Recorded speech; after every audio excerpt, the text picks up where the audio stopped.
बेशक आज के दिन ईद मनाई जा रही है, लेकिन बात अगर मिडल ईस्ट की करें तो ये इलाका जो है इस समय डर के साए में नजर आ रहा है। अमेरिका, इजराइल और ईरान के बीच पिछले 22 दिनों से जंग चल रही है। ऐसे में 60 सालों में पहली बार इजराइल के यरूशलेम में अल अक्सा मस्जिद को ईद की नमाज के लिए बंद कर दिया गया। 1967 के अरब इजराइल युद्ध के बाद ये पहली बार है जब अल अक्सा को पूरी तरीके से बंद किया गया है। मुसलमानों के लिए मक्का और मदीना के बाद तीसरा सबसे पवित्र स्थल है। ईरान में शुक्रवार को ईद मनाया गया और इस मौके पर बाजार वीरान नजर आए। वहीं कतर, यूएई और कुवैत जैसे खाड़ी देशों में आज ईद मनाया तो जा रहा है, लेकिन जंग की वजह से इन देशों में खुले मैदानों में नमाज पढ़ने पर रोक लगा दी गई है। 28 फरवरी से अमेरिका और इजराइल के ईरान के खिलाफ शुरू हुए युद्ध के बाद से सुरक्षा कारणों से इजरायली अधिकारियों ने यरूशलेम में आम लोगों की एंट्री बंद कर रखी है। सिर्फ वहां पर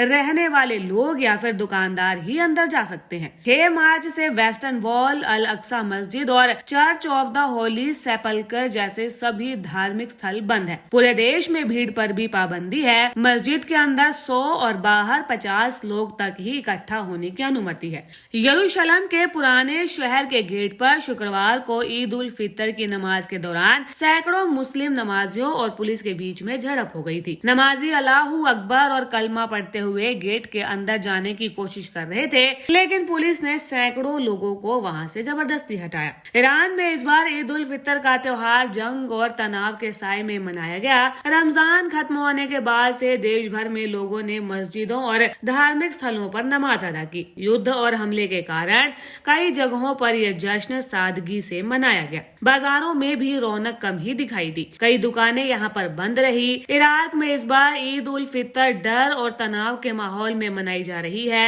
अमेरिका और ईरान के बीच बढ़ते तनाव का असर यहाँ के लोगों की जिंदगी पर भी हुआ है। बाहर का माहौल पहले जैसा नहीं है।